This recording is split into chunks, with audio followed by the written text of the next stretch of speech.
Fils et du Saint-Esprit. Amen. La grâce de Jésus, le Christ notre Seigneur, l'amour de Dieu le Père et la communion de l'Esprit Saint soient toujours avec vous.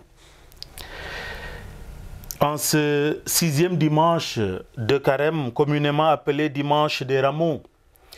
en référence à l'accueil triomphal que Jésus a reçu des habitants de Jérusalem, nous sommes invités, chers frères et sœurs, à méditer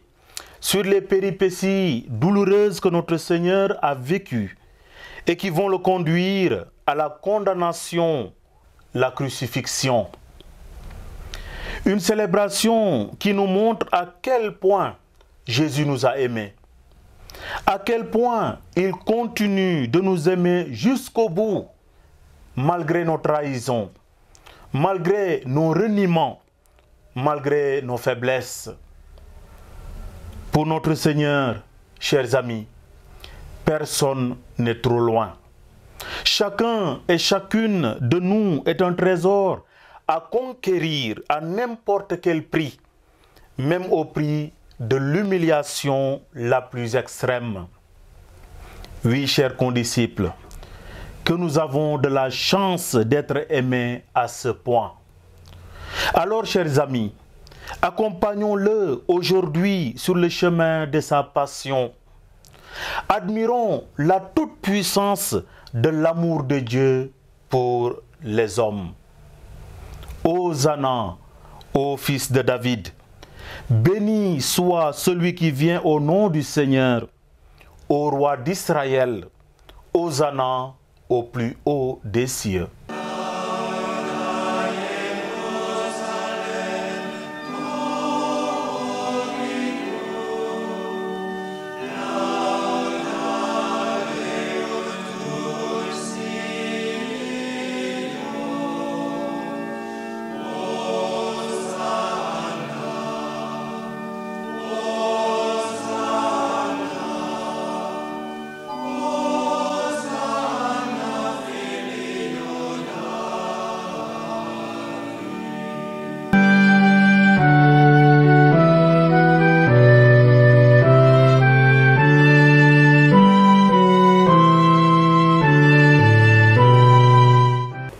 Lecture du livre du prophète Isaïe. Le Seigneur, mon Dieu, m'a donné le langage des disciples, pour que je puisse, d'une parole, soutenir celui qui est épuisé. Chaque matin, il éveille mon oreille pour qu'en disciple, j'écoute. Le Seigneur, mon Dieu, m'a ouvert l'oreille, et moi, je ne me suis pas révoltée, je ne me suis pas dérobé. J'ai présenté mon dos à ceux qui me frappaient et mes joues à ceux qui m'arrachaient la barbe. Je n'ai pas caché ma face devant les outrages et les crachats. Le Seigneur, mon Dieu, vient à mon secours. C'est pourquoi je ne suis pas atteint par les outrages. C'est pourquoi j'ai rendu ma face dure comme pierre. Je sais que je ne serai pas confondu. Parole du Seigneur.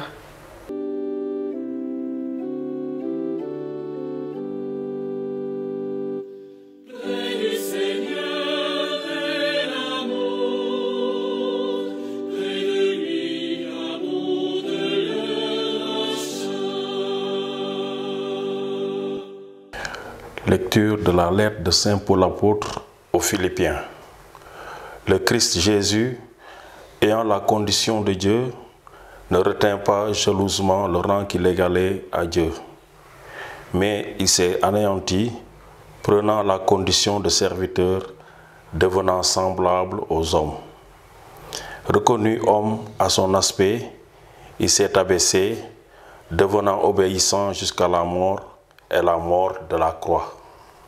C'est pourquoi Dieu l'a exalté, il l'a doté du nom qui est au-dessus de tout nom, afin qu'au nom de Jésus, tout genou fléchisse au ciel, sur terre et aux enfers, et que toute langue proclame Jésus-Christ est Seigneur à la gloire de Dieu le Père. Parole du Seigneur.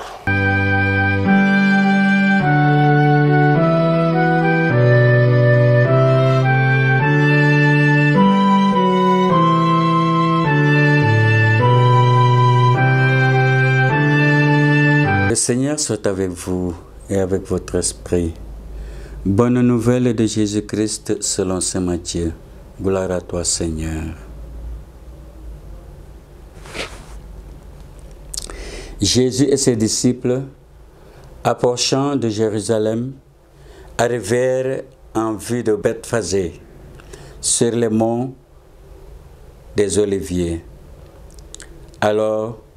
Jésus envoya 2 disciples en leur disant, « Allez au village qui est en face de vous. Vous trouverez aussitôt une ânesse attachée et son petit avec elle. Détachez-les et amenez-les-moi. Et si l'on vous dit quelque chose, vous répondrez, le Seigneur en a besoin. Et aussitôt, on les laissera partir. Cela est arrivé pour que soit accomplie la parole prononcée par le prophète. Dites à la fille de Sion, voici ton roi qui vient vers toi, plein de douceur, monté sur une ânesse et un petit âne, le petit d'une bête de somme. Les disciples partirent et firent ce que Jésus leur avait ordonné. Ils amenèrent l'ânesse et son petit, disposèrent sur eux leurs manteaux, et Jésus s'assit dessus. Dans la foule, la plupart étendirent leurs manteaux sur le chemin. D'autres coupaient des branches aux arbres et enjoinçaient la route. Les foules qui marchaient devant Jésus et celles qui suivaient criaient « Hosanna au fils de David, béni soit celui qui vient au nom du Seigneur, Hosanna au plus haut des cieux. » Comme Jésus entrait à Jérusalem, toute la ville fut en proie à l'agitation et disait « Qui est cet homme ?» Et les foules répondaient « C'est le prophète Jésus de Nazareth en Galilée. » Acclamons la parole de Dieu. Louange à toi, Seigneur Jésus. Sama mbokk yi jàng bu salla bi a ngi xumbal tey dibéeru soor-soor ak dibéeru coono. Lewansilu coono sunu borom feeñal na jëmm Yeesu bu baax a baax. Mu ngi yéenee li nara mëttaliku ci ñi topp Yeesu. Coonoom feeñal na ne Yeesu moo di doomu nit ki toog ci ndeyjooru Baay bi. Ca sutite jamono yi Yeesu dina dajale xeet yi yépp ngir àtte ba mooy àtte bu mujj ba. Àtte bi lee ci cofeel gi lay fës. Danoo war a jàng lewansil bi ak ngëm gu xóot, ngëm gu dëgër, ngëm gu takku. Bul àtte, bul daan kenn, waaye bàyyil xel ci lépp li la war. Ku nekk war na seetaat digganteem ak doomu nit ki, seetaat digganteem ak moromam, ndaxte sunu mucc a ngi door keroog ba Kirista bi deewee ca kaw croix ba. Àtte bi dina am moos te mu ngi ci loxo yàlla doole borom bi dara mënu ko tekk kattanu yàlla moo dekkali Yeesu Krista sunu borom te dina may dund gi sunu yaram wi nara dee ka jigéen ya gisoon mu dee ka soldaal ya gisoon ca kaw tundu Kalweer ka Yosef wa Arimati lëmasoon ci séer te yeb ko ci bàmmeel kooku moo di doomu yàlla dëgg doomu yàlla sax Sanctiyon ba nag moo nu ko wax moom mi jàkkarloo ak Yeesu file sax la jëmm Yeesu feeñ ci dëgg file sax it la ngëmu chrétien mën a ràññeeku bu baax a baax suma mbokk chrétien yi ak ñépp ñi may déglu borom bi yokkal sunu ngëm dëgëral sunu ngëm ci Krista bi dee te dekki nu ngi la ko dagan yow Krista mi di dund ànd ak baay bi ak xel mu sell mi ba ca moos ba moos amen.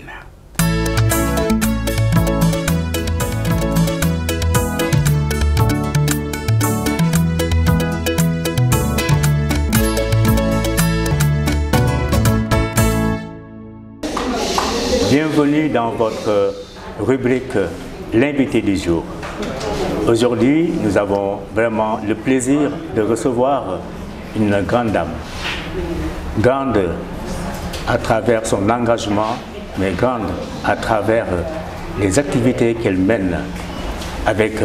les femmes du diocèse de Thiès. Je vais lui donner la parole pour qu'elle puisse vraiment se présenter à vous. Tata Soso. Voilà. Bonjour. Je suis Madame Joséphine John, la secrétaire générale de l'ONG GREF, qui signifie Groupe de recherche et d'appui aux initiatives féminines. Donc, le GREF a été créé en 1990, donc il y a de cela 32 ans cette année, par un groupe de femmes, dont moi, la secrétaire générale, avec d'autres amies femmes. Voilà, donc depuis la date de création de cette ONG, donc Madame Ndiaye s'active beaucoup avec les femmes du diocèse, comme je viens de le dire. Voilà, donc je vais lui demander de partager avec vous quelques activités phares qu'elle a eu à mener depuis la création. Quelques activités seulement, Madame Ndiaye. Bon, quelques activités phares que nous avons menées depuis la création.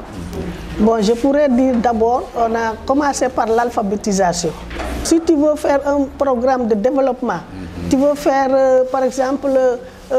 développer des activités régénératrices de revenus, développer le commerce, développer la commercialisation des produits et tout, initier des entreprises. Donc, il faudrait nécessairement que les gens sachent au moins lire et écrire. Tout à fait. Voilà, alors ça c'était le début et on a démarré pour ça. Et après l'alphabétisation, en même temps que l'alphabétisation, on a fait formation en gestion. Très bien. Parce que si on doit financer les femmes, appuyer les activités génératrices de revenus, donc il faudrait qu'elles sachent en même temps lire et écrire, mais qu'elles sachent gérer. Donc comment gérer le projet, comment gérer les finances qu'on les prête, comment gérer l'argent qu'elles vont recevoir, comment gérer les activités économiques et même comment gérer le budget familial. Donc ça c'était les premières activités phares. Et on a aussi fait par exemple des radios éducatives rurales. Parce qu'on ne pouvait pas aller partout comme on n'avait pas les moyens. Et on s'est dit qu'avec la radio, tout le monde écoutait jusqu'à Casamance, Kédougou et tout cela. Et on a profité de les émissions éducatives rurales surtout diisoo qu'on appelait avant diisoo avec boykat yi diisoo nappkat yi diisoo ngi jëriñoo suuf si. Donc quand on faisait ces émissions on interviewait des groupements les débuts et chaque groupement parlait de ses initiatives, de ses possibilités, de ses économies, de ses ressources. Et avec quelles ressources nous pouvons utiliser pour démarrer? Parce qu'au début, on n'avait rien, on n'avait ni partenaire, ni financement, ni rien. Alors, on a dit, bon, chaque groupe ou chaque village démarre avec ses propres moyens, avec ses propres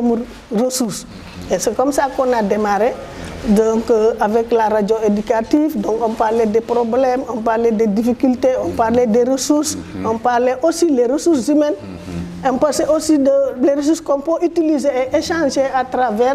les différents groupes. Et c'est comme ça que petit à petit, les gens demandaient donc venez nous voir, venez nous appuyer, venez, nous sommes intéressés par ce que vous faites. Et c'est comme ça que le greffe a démarré dans la région de Thiès, dans la région de Saint-Louis, Dakar, dans la région de Kaolack, notamment à Fatick et à Kédougou, en Casamance. Donc on est jusqu'à là-bas. Donc vous êtes en dehors du diocèse. Donc en dehors du diocèse, en dehors du diocèse. Donc c'est une ONG internationale, maintenant connue. Mais on s'active beaucoup dans le diocèse, vraiment. Voilà, Madame Ndiaye. Je sais que les greffes profitent toujours du mois de mars pour organiser des activités. Bon, je me rappelle souvent la journée de la femme. Je ne sais pas si cette année ça a été célébré, mais je sais qu'aujourd'hui vous avez profité de ce 29 mars pour appeler les femmes des associations pour un atelier de formation qui a été tout à l'heure déroulé par M. Kane Abdoulaye. Voilà. Donc, je voudrais savoir quel a été l'objectif qui a été visé à travers l'organisation de cet atelier de renforcement de capacité où 2 thèmes ont été développés aujourd'hui. Donc, mon accord parce que ci biir conférence bi donc wolof lañu gën a utiliser voilà wax nañu ak yelleefu doomu aadama ak tey violence bu nekk ci biir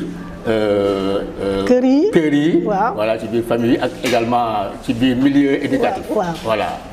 lu tax choix boobu bon lu tax choix boobu comme ni ma la ko waxee liggéey nañu ak femmes yi ci wàllu wu ne liggéey nañu ci wàllu développement liggéey nañu ci wàllu économie liggéey nañu ci wàllu politique alors thème bi nag ñu tànn nii dafa nekk thème boo xam ne bu soxal jamono la waaw parce que si on parle de droits humains nit ku nekk doomu aadama bu nekk war na xam ak yelleefam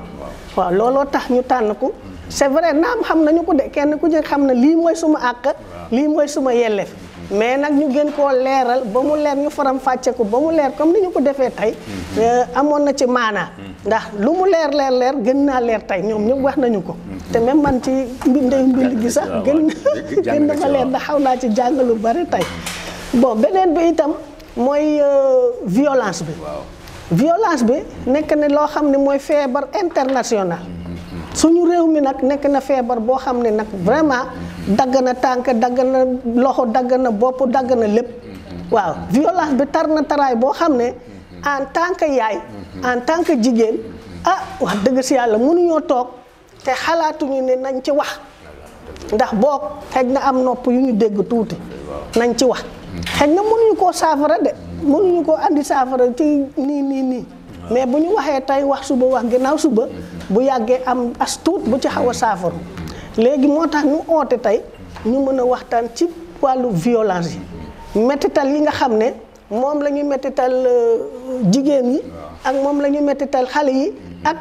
ñëpp daal waa kër gi yëpp ak góor yi tamit ak góor yi parce que am na mettital boo xam ne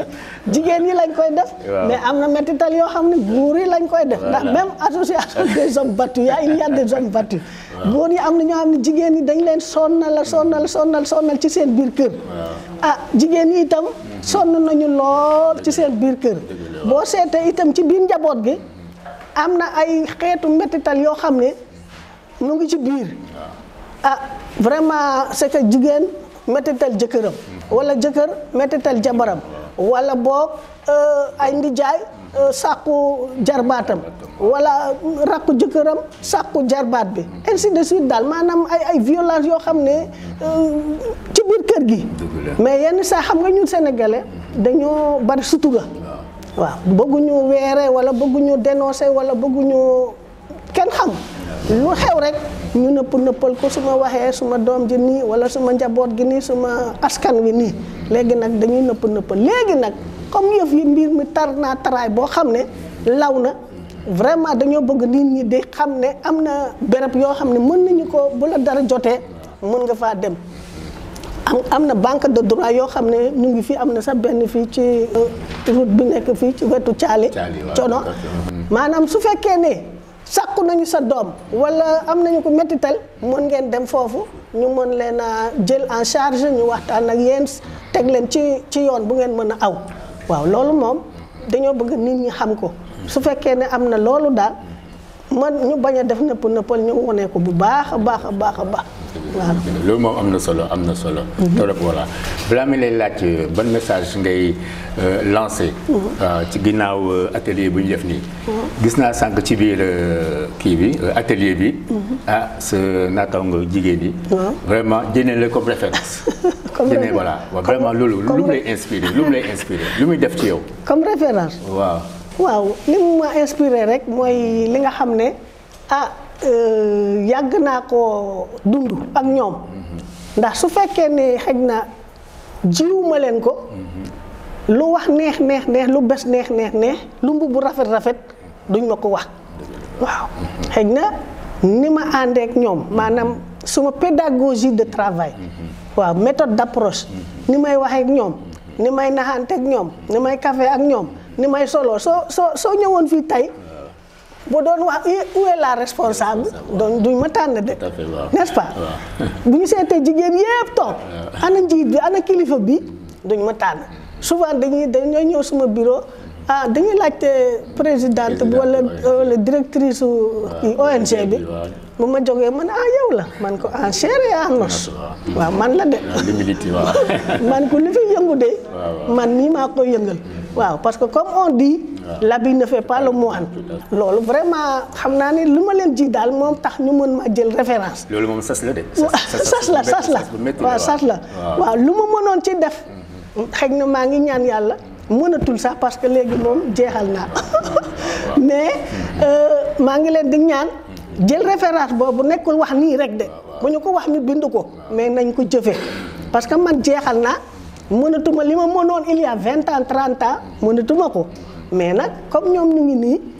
te jël nañu référence ne ci man ngeen jéem koo jëfe yéen ñi ndax au lieu mu am benn Joséphine mu am au moins 50 Joséphine et 1000 Joséphine qui sont là du noonu voilà ñu ngi lay ñaanal vraiment comme ñoom ni ñu ko defee vraiment ay fan yu gudd ak surtout wér-gu-yaram beaucoup de santé pour que tu puisses vraiment mener vraiment cette mission voilà parce que aujourd'hui c'est tout le monde qui l'a dit donc vous êtes une référence et qui dit référence dit femme avec beaucoup de valeurs voilà maintenant quel est l'appel que vous voulez lancer maintenant bon l'appel comme je l'ai dit donc on vient de terminer un atelier il ne s'agit pas seulement d'apprendre et de partir mettre le cahier dans l'armoire ou dans les chaises, dans les tiroirs. Donc ce que vous avez appris ni nga xam ne moom la ñu jàng tey nañu ko waxtaanee ci seen biir njaboot ñun de dañu waxtaanee ak yelleef waaw war naa wax sama jëkkër baal ma war naa ko wax s'il te plaît war naa ko wax ne merci waaw loolu sax la pap bi déglee de boo waxee ak nit même bu dee sam bindaan bi lay liggéeyal sax jox ma lekket boobu s'il te plaît may ma ndox s'il te plaît bu la defalee dara merci boo ko tooñee tuuti wala nga kii ko baal ma waaw loolu suñ ko dee divee ci suñu kër ak yelleef bi ñu wax dinañu ko mën a jëfee te dina wàññi violence yi waaw yaakaar naa kenn ku nekk pour defee loolu violence yi dinañu wàññeeku te itam comme que ay responsable de groupe ngeen bu ngeen delloo seen groupement yi seen association kenn ku nekk maanaam ngeen jàpp benn bés ngeen jéem a woote ngeen daal di tasaare mbir mi waxtaan bi ci biir groupement yi te di ko surveiller di ko jëfe ngeen nekk kuréel yoo xam ne modératrice la ñuy doon daal maanaam ay yombalkat yoo xam ne dañuy faciliter jàmm ji te bu boobaa bu jàmm amee la paix dina am waaw. Chers internautes, chers téléspectateurs, nous disons merci à Madame Ndiaye Joséphine pour sa disponibilité mais également son engagement et nous lui souhaitons beaucoup de vent, bon vent plutôt, avec les membres de son association, les femmes présentes ici dans le diocèse et même ailleurs. Donc c'était votre rubrique l'invité du jour. Nous avons suivi avec beaucoup d'intérêt cet atelier de renforcement des capacités des femmes. Nous vous donnons rendez-vous pour un prochain numéro de votre rubrique l'invité du jour.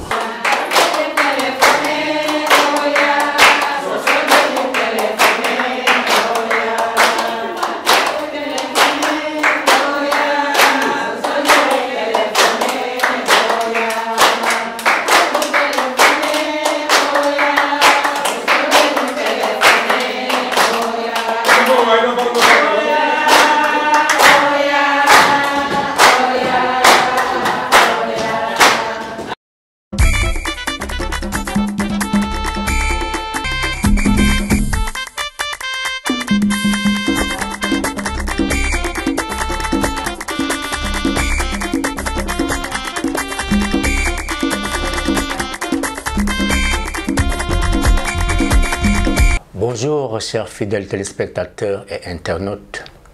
bienvenue dans votre émission Au cœur de la foi.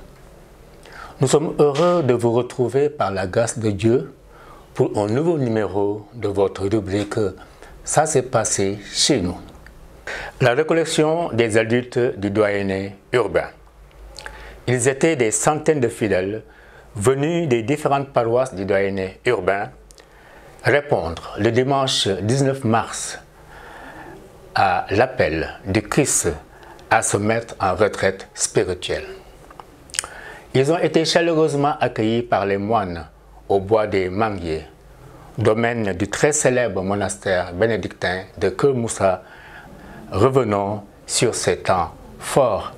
de cette activité de carême.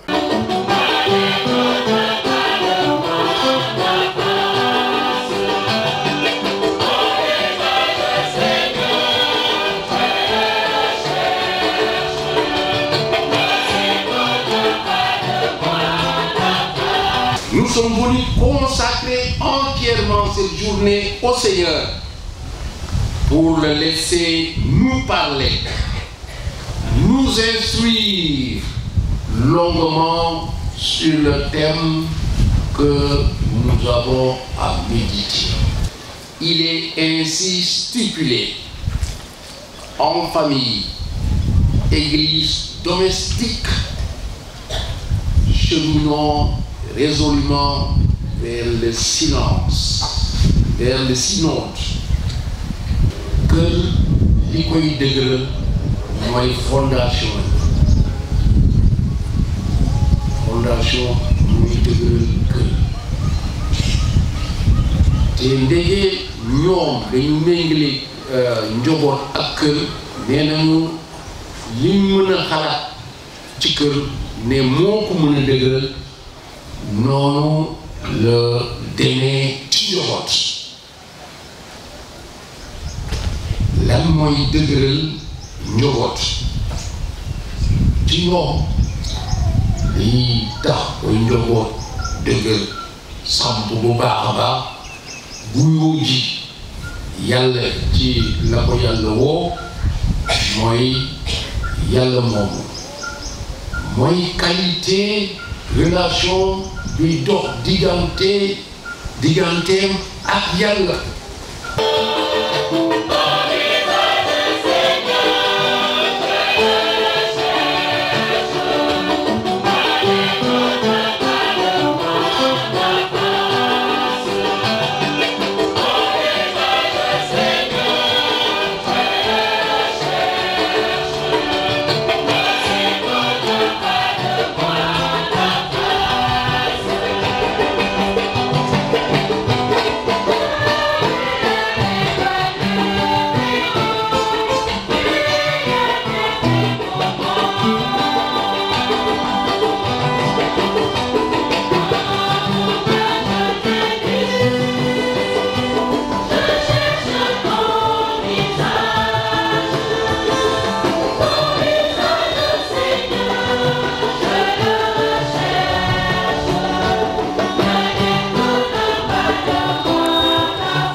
dimanche est double. À côté du fait qu'il soit appelé dimanche déclaré, dimanche de la joie, parce que Dieu nous invite à être dans la joie, à être dans sa joie. Il est aussi le dimanche où nous fêtons un grand saint, Saint Joseph, patron de l'Église universelle, époux de la Vierge Marie. Nous nous joignons en ce dimanche déclaré à la joie de tous ceux qui se prénomment Joseph, ceux que nous connaissons et ceux que nous ne connaissons pas. Jésus est l'unique qui peut nous sauver des griffes de la mort. La mort à tout point de vue. Qui peut nous sauver également en nous donnant la lumière, comme nous avons entendu dans la seconde lecture, la lumière, la vérité, dans nos relations interpersonnelles, dans nos familles qui sont appelées à être des familles églises domestiques, dans nos communautés CEB, dans notre paroisse, dans l'église du Sénégal, dans nos associations, mouvements d'action catholique, partout où l'engagement de l'élection que nous avons reçu nous appelle. Aujourd'hui.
Cette paroisse. Alors en début d'année, c'était l'année dernière d'ailleurs, qu'on a élu un curé doyen. Et Dieu a fait que c'était moi. Mais lorsque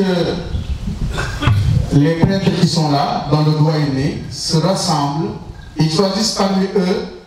un curé. Et celui-ci est présenté à l'évêque pour qu'il donne son accord. Finalement, c'est l'évêque qui choisit. Alors, c'est quoi le rôle du curé doyen? Le rôle du curé doyen, c'est de faire un travail de coordination entre les différentes paroisses du doyenné. Par exemple, dans le doyenné urbain, on se retrouve tous les mois et puis on discute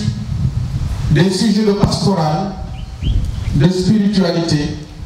des sujets qui nous intéressent dans le doyenné urbain. Et lorsque nous avons discuté, nous prenons des décisions pour que, au niveau de chaque paroisse, qu'on puisse mener une pastorale selon une orientation particulière. Alors, un travail de coordination, ce n'est pas un travail de chef ni de responsable premier, mais on coordonne pour que l'ensemble des communautés chrétiennes qui sont dans le doyenné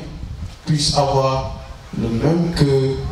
le même souci, une même orientation une dynamique. Et c'est ce qu'on a essayé de faire depuis bientôt beaucoup d'années. Parmi les activités que nous menons en doyenné, eh bien, il y a la récollection des canaux. M. Pascal disait que ceux qui sont inscrits cette année ne sont pas nombreux. L'année dernière, il y avait beaucoup plus de monde, mais ce n'est pas grave. Parce que la récollection, là, c'est une démarche de foi. On vient pour prier, pour se recueillir. Mais on ne vient pas seul, on vient aussi avec les intentions de ceux et celles qu'on a laissés chez nous. Parce que nous portons également la prière de nos familles. Alors c'est tout ce peuple-là, ceux que nous voyons devant nous, et ceux qu'on ne voit pas et qui sont à la maison. Que cette communion de prière se poursuive durant le reste de cette récollection et que le Seigneur nous exauce tous.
La journée de recollection des malades et des personnes âgées. Elle s'est tenue à la paroisse Saint-Jean-Baptiste le samedi 25 mars. Revenons sur cet important événement avec nos éléments de CEDECOM.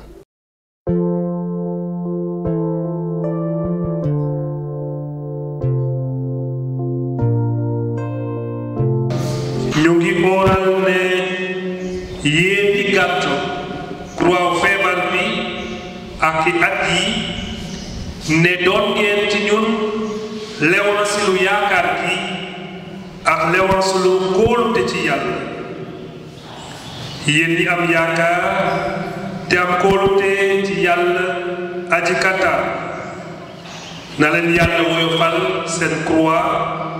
te ngeen am ci moom ndalum xol ndalum fit ak jàmm yaram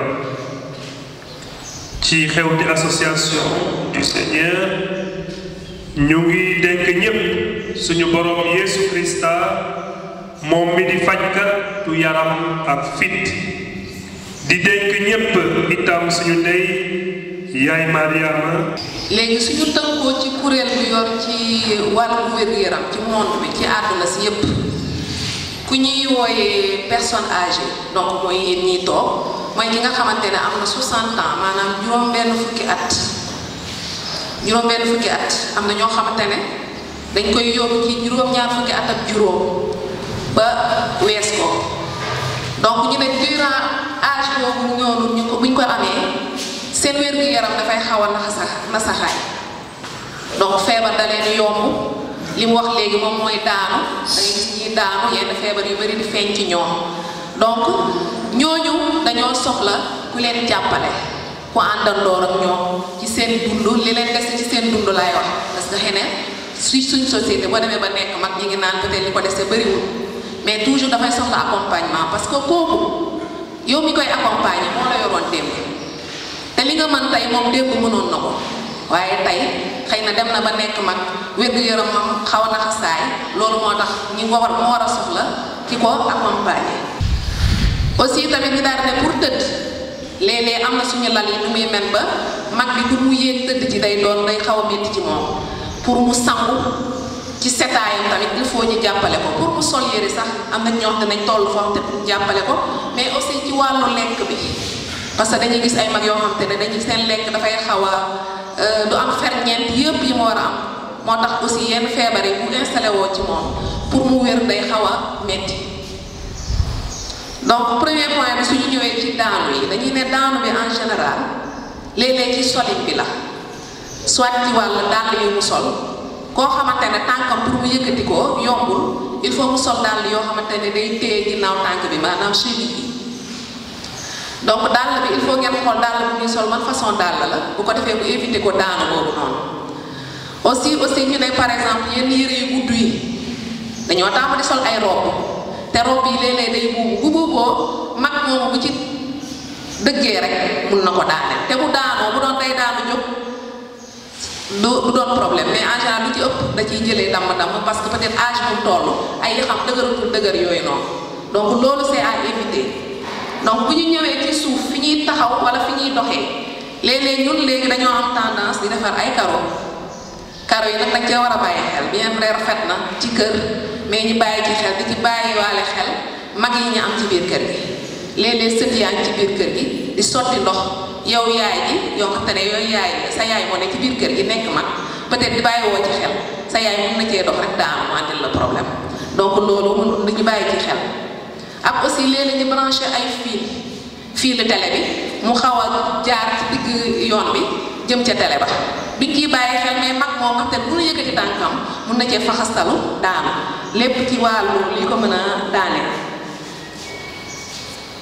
ñi dem aussi ci wàllu lumière léeg-léeg mag dina nekk ci néeg boo xamante ne leerul trop te bu leerul trop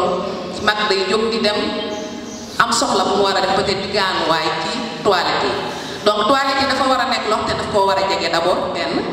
ñaar aussi mu am lu leer naa ñu wax te bu jógee guddi dafa dem dara du ko gàllankoor donc loolu aussi lu mat a bàyyi xel la. léegi bu ñu demee aussi ci mobilier bi maanaam wàllu fauteuil yi ak chaise yi muy toog dañuy naan fauteuil bi dafa war a nekk fauteuil boo xamante ne bu ci toogee day confortable war cee toog mu surux ci biir mais aussi. war cee toog ba du nekk à l'aise da cee war a toog ba pare fi muy toog mu mën a am fu mu teg ay loxo donc loolu ñu bàyyi ci xel fu muy sangoo aussi buñ ci mënee def ay ay karo yoo xamante ni du glissé moom mooy gën parce que mag bu daanoo en général boo leen seetloo da ngeen gis koo xamante ne mag bu daanu mu damm fajam day yàgg te bu doon xale la nga gis bu defee peut-être ay 2 semaines 3 semaines xëy na bu demoon tey contrôle dinañ gis ni yax yaa ngi commencé waat dellu place am. démb lañ nekkee woon loolu dina am lu muy def ci wér-gu-yaramam donc du sentiru ni dañ koo bàyyi amatul benn mbokk amatul benn xarit parce que booy jël âge aussi di nga am lu bëri loo xam te na koy perte la nga mënoon dootoo ko mën a di xëy na sa borom kër ma nga daan nekkal di waxtaan ak moom léegi nekkatu fi am na lu bëri loo xam te ne ñàkk nga ko ci sa dund. nee nañ aussi ñu dimbale ko ci wàllu lekk donc lekk bi dafa war a riche du question lekk ñànkatang comme sama mbokku joolaay lekk ñànkatang rek ak jën bi nga daal di toog fruits yi da ciy baax léeg-léeg nga def ci soow parce que dañuy naan soow dafa c'est un aliment complet donc ci biir soow di ci fekk ferñeent yu bëree bëri donc alimentation bi aussi ñu enrichir ko da ngay dem ci marché bi fekk fa heure bi nii ñi ngi gis légume bëri na nga defaral ko légume defal ko genre salade de légume nga defaral ko yépp day baax pour wér-gu-yaramam day tax yax yi gën a dëgëraat parce que yax yi commencé nañoo fënax parce que dafa jëm mag nga dimbale ko aussi buy tëdd ak buy jóg am na ñoo xam te ne mën nañ ko mais am na ñoo xam te ne mënuñu ko donc bu ñuy wax ku ci nekk di nga xam yow mag nga yor ban façon mag la fu mu toll ndax mën na di tëddal boppam ndax mën na di yëkkati boppam nga koy fàttali aussi muy jël ay garabam parce que bu ñu seetloo ñu ci bëri ñi ngi dem hôpital ñu ngi leen di jox ay garab donc garab yi yow yaa ko war a fàttali mais waroo toog fee naan ko waaye yow yaay nan nga si garab yi non yow yaa war a ñëw ne ko xaaral ma jàppale la nga naan sa garab yi parce que garab bi telle heure la telle heure donc après ñu dellu su ñu ñëw ci activité yi maanaam wàllu yëngu-yëngu li ñu recommandé le plus souvent pour mag ñi dañuy naan ñuy doxantu mais doxante bi nag ku nekk ak sa rythme jarul naan dañoo ne ñu doxantu nga jàpp ko di ko waaxuloo ba mujj gi mu mujjee daanu ci benn bi donc rythme bu muy demee bu dee par benn pas à pas l'essentiel bu mu toog tout le temps ci biir kër gi du def dara donc da nga koy accompagner muy def la marche donc bu ñu demee ci dëkk nasaraan yi ñoom am nañu habitude aussi di def natation maanaam di fee ci piscine yi donc loolu ñu bokkul peut-être ci suñu culture léeg-léeg aussi gymnastique donc am na bi ñuy wax yoga da ngay toog rek mais genre concentration lay def nga def genre introspection ci sa bopp mais concentration ba xaw a profonde lay doon mais toujours yooyu yëpp ci ay activité physique lay doon maintenant ñu ne bul forcer nit ki donc da nga ciy dem selon moom rythme ba mu ko mënee defee rek jarul ki l'essentiel moom mooy bu mu toog tout le temps ci biir kër gi te du def dara donc loolu rek lañ ci jublu cosaan fii lañ ko fekk rek te fii lañ koy bàyyi mais suñu seetloo comme madame Elie nu ko waxee léegi garab bu nekk dafa am dosage boo leen xoolee hôpital doo ñëw rek ñu commencé la di la jox garab toujours dañ lay jox ne la bii tant de mois nga koy jël tant de jours donc il y a un dosage pardon mais il y a aussi la durée donc c'est très important léegi nag boo xoolee man je me dis que toujours ñooñu bu ma leen déglu à la rajo ku mën dëgg doo def publicité ku mën dëgg de bouche à oreille nit ñi mën nañoo wax kii mën na donc nit ki da nga koy respecté aussi ci lu mu gëm mais pour conseil rek ku ci am feebar demal hôpital daal defe naa moo gën a wóor pour faj. damay lancer appel parce que ñun tamit dañoo bokk ci diocèse Thiès ñu am bii def ñu am hôpital Saint-Jean-de-Dieu may lancer appel vraiment cri de cœur que vraiment nañuy faral di dem hôpital di yóbbu suñu mag ñi hôpital yombul rek je sais que yombul parce que xale yi ñoo war a di accompagner mag ñi hôpital lépp lu leen dal ci seen yaram damay leen di ñaan vraiment ngeen di dem ci hôpital yi te di tamit di lancer à Saint-Jean-Baptiste amoon na mutuelle de santé may lancer appel vraiment nañu jàppale suñu mag ñi ñu bokk ci mutuelle de santé parce que mutuelle de santé yi moo ñu mën a jàppale jamono ji metti na torop mais nag suñu jàppalee suñu mag ñi ñu inscrire leen ci mutuelle de santé yi dina tax faj mi dina yomb ndax ku ne xam nga ni léegi lépp a jafe ci biir hôpital intervention yi jafe na rajo yi jafe na analyse yi jafe na waaye suñu bokkee ci mutuelle de santé yi dina mën a wàññi lu bari moo tax may ñaax vraiment famille yi nañu gën a sóobu ci mutuelle de santé Saint-Jean-Baptiste am nañu mutuelle de santé suñu fi jógee vraiment na ku nekk bu delloo këram na ñaax doomam wala mbokkam muy inscrire ci mutuelle de santé yi te tamit muy respecter versement yi su ko defee bu jafe-jafe amee ñu mën a dem directement hôpital ñu taxaw di xaar. Tasiana ak Ta Céline ci li ñu jot a dégg ak suñu contribution ma dellu ci li Ta Céline wax ci njeexteel bi moo di mutuelle de santé yaakaar naa fi jamono tollu c'est pas que ñu ngi ci ville rek ñu sàgganee ko parce que xam nañu ñëpp jafe-jafe ci njaboot yi dëgër la dund gi te yaakaar naa chaîne boobu di dimbaliyante di mutuelle mun nañu jàppale torop su ma koy wax dama ko xam bu baax a baax tonton Robert bu nekk fële dëkk Sange xam na lu bu baax a baax mutuelle te l'abbé Épiphane Mbengue moo ko indi woon Sange te lu muy def ci lu baax xam nañu ko man bii di wax xam naa ko bu baax a baax kon vraiment maa ngi ñaaxat nit ñi fii paroisse bi ñu gën a fullal mutuelle parce que nit mun nga am sa malade mu tollu waxtu boo xam ne jafe na ci kër ga nooy def pour nga faj sa malade te yaakaar naa soo bokkee mutuelle loolu mun nañu dimbali bu baax a baax ci kër yi ak ci malade yi ak ci mag yi. Au nom du Père et du Fils et du Saint-Esprit. Chers frères et sœurs, En ce jour où nous portons communautairement les fragilités de nos frères et sœurs, nous voulons, avec foi et espérance, célébrer cette Eucharistie. Qu'elle soit pour nous source d'innombrables grâces pour tous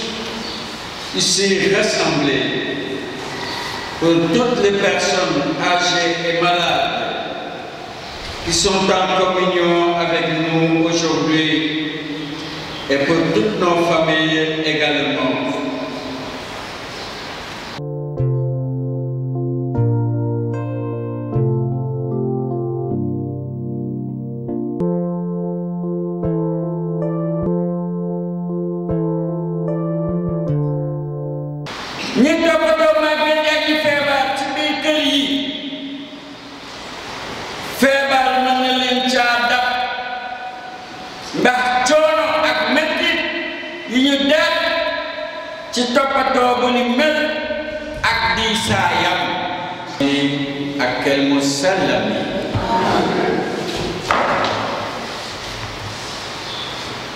Sumay mbokk yi bésu tey xewte bu réeréer ci jàng bi lan lañu xumbal tey yégle malaaka ma solennité de l'annonciation du Seigneur. Mariam ba mu ne waaw waawam boobu dañul ci moom des na ci moom ba faw ñëw nañu tey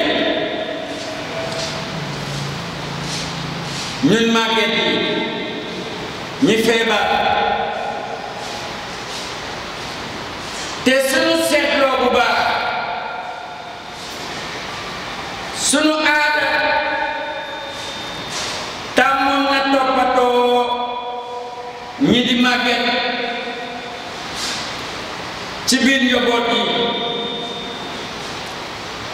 xale yi ak sët yi ñoo daan wéttali màgget yi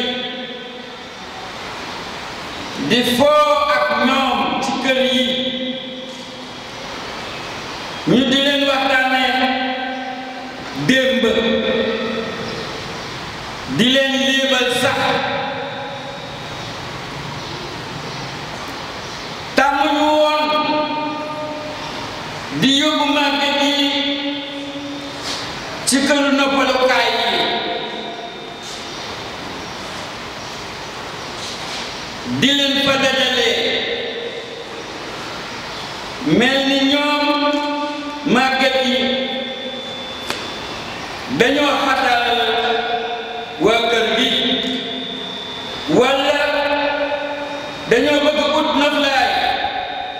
ak pexe ci ñoom ñi toppatoo màgget yi ak ñi feebar ci biir kër yi feebar mën na leen caa dab ndax coono ak mettit yi ñu def ci toppatoo bu ni mel ak diisaayam toppatoo màgget yi ci biir njaboot bi soxla na waa kër gi ànd ak yenn xam-xam maanaam ñu jàngal leen ñoom ñi nar a yor seeni màgget ñu waajal leen la ca war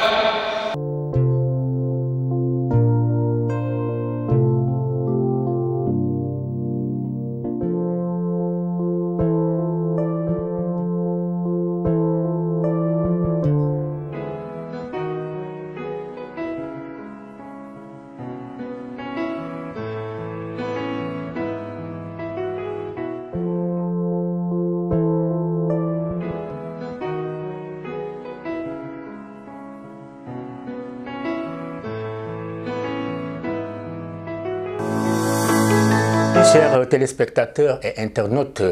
dans votre séquence annonces et événements à venir. Le 10 avril prochain, le lundi de Pâques, les abbés Ambroise-Tine Senior, Hyacinthe Ndion et Dominique Maître Ndion vont célébrer le 40 ans de sacerdoce à Fandène, paroisse où ils ont reçu des mains du premier évêque de Thiès, Monseigneur François-Xavier Ndion, la grâce du sacerdoce. La célébration eucharistique est prévue à 10 h. Les heures élues du jour invitent tous ceux qui le pourront à les rejoindre pour partager leur action de grâce. La célébration de la messe chrismale est prévue cette année le mercredi 5 avril à 10 h à la cathédrale Sainte-Anne de Thiès. Lors de cette célébration ouverte à tous,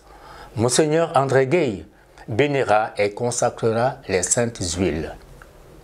Le Saint-Crème, principalement utilisé lors du baptême, de la confirmation et de l'ordination presbytérale. L'huile des exorcismes ou des catéchumènes et l'huile des malades. Au cours de cette messe qui manifeste l'unité de toute l'Église diocésaine autour de son évêque, successeur des apôtres, les prêtres renouvelleront leurs promesses sacerdotales. Vivre toujours plus unis au Seigneur Jésus, chercher à lui ressembler, renoncer à eux-mêmes, être fidèles aux engagements attachés à la charge ministérielle. Célébrer les sacrements, annoncer la parole de Dieu avec désintéressement et charité. Dans le cadre de la célébration de son jubilé d'or, la paroisse Saint-Augustin de Babac, dans le doyenné Djobas, organise plusieurs événements. Un grand guel le 9 avril 2023, une choralie avec les chorales des différentes paroisses du doyenné et d'autres chorales invitées le 29 avril 2023. Un grand forum à Babac même le 3 juin 2023 avec un atelier sur l'historique de la foi dans le Djobas et dans la paroisse. Et pour boucler la boucle, la célébration solennelle de la clôture du jubilé des 50 ans d'existence de la paroisse, en même temps que la célébration des premières communions et des confirmations. Pour rappel, le jubilé a été ouvert le 19 juin 2022. Merci de vous associer à cette belle communauté chrétienne et à les accompagner par vos prières et votre participation. Le service diocésain de la communication CDCOM Thiès, fidèle à sa mission et désireux de porter encore plus loin le message de la bonne nouvelle, a décidé de lancer un projet que beaucoup de diocésains ont longtemps espéré: la création d'une radio diocésaine. Aussi, pour ce faire, le service diocésain de la communication organise un grand week-end culturel avec au programme le samedi 20 mai à partir de 19 h, une riche soirée culturelle avec plusieurs artistes. Et le dimanche 21 mai, un grand bon dimanche après la messe. Venez nombreux participer et soutenir ce grand projet diocésain qui bénéficiera à toutes les composantes de l'église de Thiès. Les tickets seront très bientôt disponibles dans vos paroisses. Chers frères et sœurs, fidèles téléspectateurs de votre émission Au cœur de la foi, au terme de cette émission, tournons-nous encore vers le Seigneur. Dieu éternel et tout-puissant, pour donner au genre humain un exemple d'humilité, tu as voulu que notre Sauveur prenne chair et qu'il subisse la croix. Accorde-nous dans ta bonté d'accueillir le témoignage de sa force dans la souffrance et d'avoir part à sa résurrection. Lui, notre frère et sauveur, qui est vivant avec toi dans la communion de l'Esprit Saint, maintenant et pour l'éternité. Amen. Le Seigneur soit avec vous et que le Dieu de tout amour vous bénisse et vous garde, le Père, le Fils et le Saint-Esprit. Amen. Chers amis, Demeurez dans la paix et dans la joie du Christ. Bon dimanche des Rameaux et sainte semaine sainte à vous tous.